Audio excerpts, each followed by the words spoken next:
Hey, it's Marin, and this is the February 2020 astrology and tarot forecast for Scorpio Risings. So we'll start out with the astrology for February 2020, what your horoscope, your forecast is as a Scorpio Rising. Then we will look at the tarot, the law of attraction, and oracle deck cards to round things out with some guidance for what your February 2020 as a Scorpio Rising entails.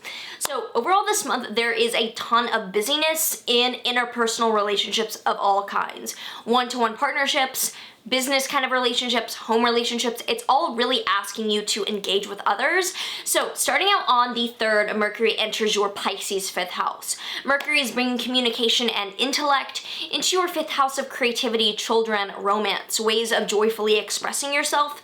So might be more communication or ideas being thrown around with children, about children, or with a romantic partner.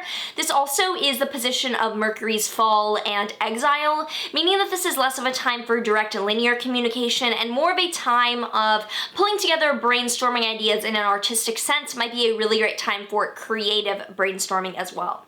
On the 7th, Venus enters your Aries 6th house. So Venus is bringing ease and harmony into your 6th house of health, illness, daily routine, coworkers. So Venus coming here might mean that you're getting along better with people you work with, or it might mean that you're getting a hold on some type of health issue or routine that you were trying to implement. So with Venus in Aries, it's also the position of its exile. So do be wary of forcing harmony instead of letting harmony come to you.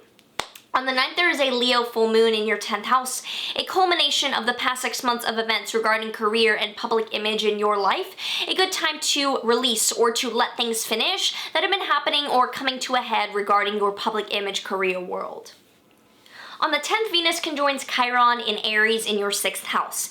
Venus conjoining Chiron is definitely an alignment of healing through vulnerability or of working through wounds.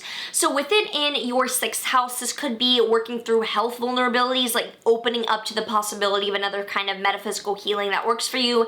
It might be also working through struggles with coworkers. I think this is really what's coming up, is that people you're working with, you're needing to make an adjustment or come to a fruition. So on the 16th, Mars enters your Capricorn 3rd house. So wherever Mars goes is bringing increased conflict, increased drive, challenge, but maybe also just productivity. So in your 3rd house of communication, short-term travel, or siblings, this is busyness. This is you getting things done because Mars is exalted in Capricorn. This is a great time to get on top of like the things you need to do errand-wise, the communication you need to have with neighbors, comrades, or like siblings, whether familial siblings or like your siblings in other contexts, basically. Good time to get on top of those tasks. On the 18th, the Sun enters your Pisces 5th house, further illuminating your 5th house of children, creativity, and romance for this upcoming Pisces season. On the 20th, Jupiter and Capricorn sextiles Neptune and Pisces between your 3rd house and 5th houses.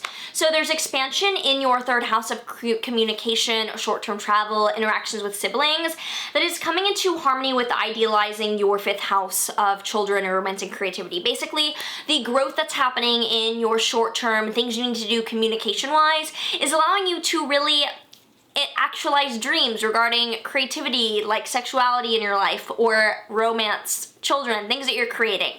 On the 21st, Mars and Capricorn trines Uranus and Taurus, so the things you're getting done regarding errands or running around are aided by suddenness or a spark of inspiration in your 7th house of relationships and partnerships. Things are igniting or illuminating there. On the 23rd, there is a Pisces New Moon in your 5th house, a new beginning to plant seeds or actualize dreams in your 5th house of children, romance. Like I said, this 5th house of like creativity is really being activated this month. So there's a busyness in the joyful, fun relationships in your life. Good time to do some new things in that area of your life, and there's a full video for this new moon down below to understand how this new moon's a bit different for manifesting than others. On the 23rd through the 25th, Venus in Aries squares Jupiter and Pluto in Capricorn between your 6th house and 3rd house, so that the growth and ease that's coming into your coworkers or your health world is aided out by expansion in what you're getting done running errands, but it's also asking for you to communicate in a way that's transformational or change the way that you're speaking your truth.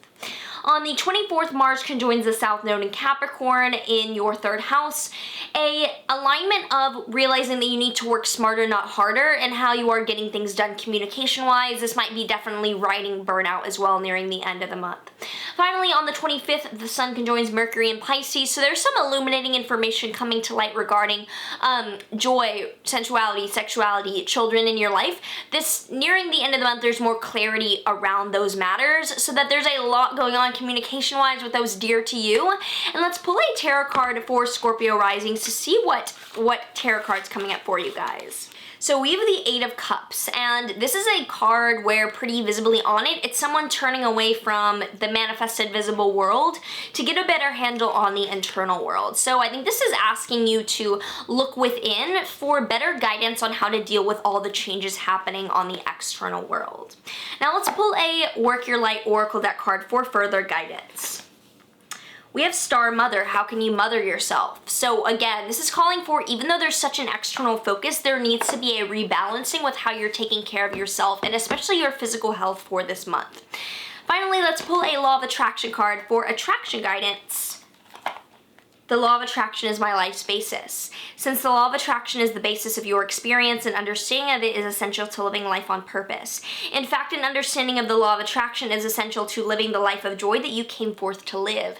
So making it clear what you want to attract and focusing on the expansion rather than the diminishment in your life can really bring ease and alignment into how you are dealing with these interpersonal matters, this busyness of February. So if this resonates with you and your stories, let me know down below how this is showing up for you. Like, subscribe, do all the things, hit post notes, and I will see you in the next video.